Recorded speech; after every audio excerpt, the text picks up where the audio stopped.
Di era serba dinamis seperti saat ini, setiap individu pasti menghadapi sejumlah tantangan hidup ya, mulai dari pekerja, persoalan keluarga, hingga ekspektasi target kehidupan yang bisa memicu stres berkepanjangan atau dikenal sebagai burnout.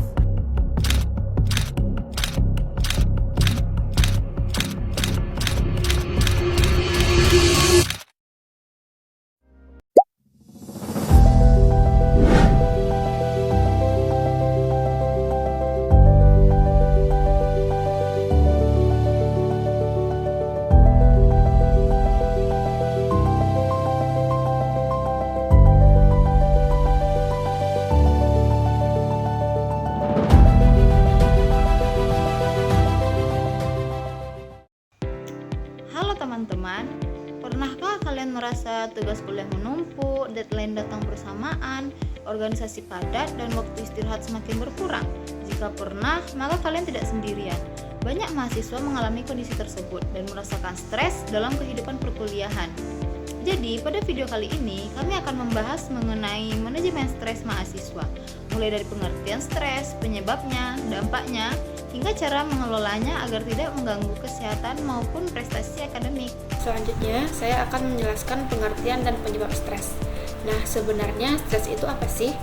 Jadi teman-teman, stres itu adalah respon alami tubuh kita saat menghadapi tekanan atau tuntutan tertentu. Menariknya, dalam batas yang wajar, stres ini sebenarnya bisa membantu kita buat lebih fokus dan motivasi. Tapi, kalau stres ini muncul terus-menerus dan tidak bisa dikelola dengan baik, barulah bisa berubah menjadi bumerang yang berdampak negatif buat kita. Nah, sebagai mahasiswa kita pasti tahu banget kan kalau pemicu stres itu bisa datang dari mana saja. Mulai dari tugas kuliah yang banyak, tekanan buat mendapatkan IPK yang bagus, susah manajemen waktu, masalah keuangan, sampai tuntutan organisasi. Belum lagi kalau tambah ada masalah pribadi atau keluarga. Kebayangkan pusingnya seperti apa? Nah, dan gak cuma itu.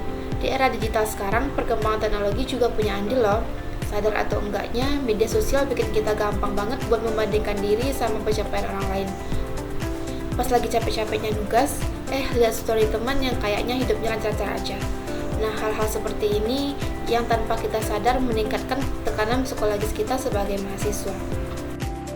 Selanjutnya yaitu dampak stres dan cara mengelolanya. Stres yang tidak terkelola dapat menimbulkan berbagai dampak, baik secara fisik maupun psikologis. Dampak fisik dapat berupa kelelahan, sakit kepala, gangguan tidur, dan menurunnya daya tahan tubuh.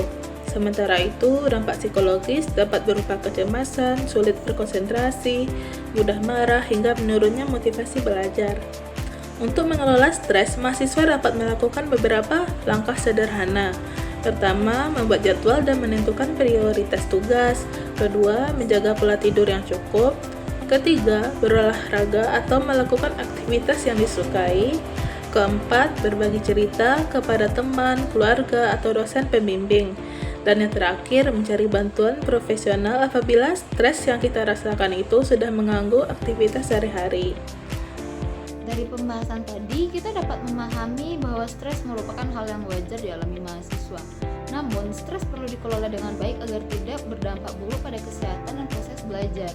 Ingat, menjadi mahasiswa bukan harus selalu kuat menghadapi semuanya sendirian.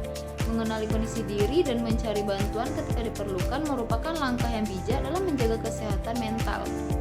Terima kasih telah menyaksikan video kami. Semoga informasi yang kami sampaikan bermanfaat dan dapat membantu teman-teman sekalian mengenali stres dengan lebih baik.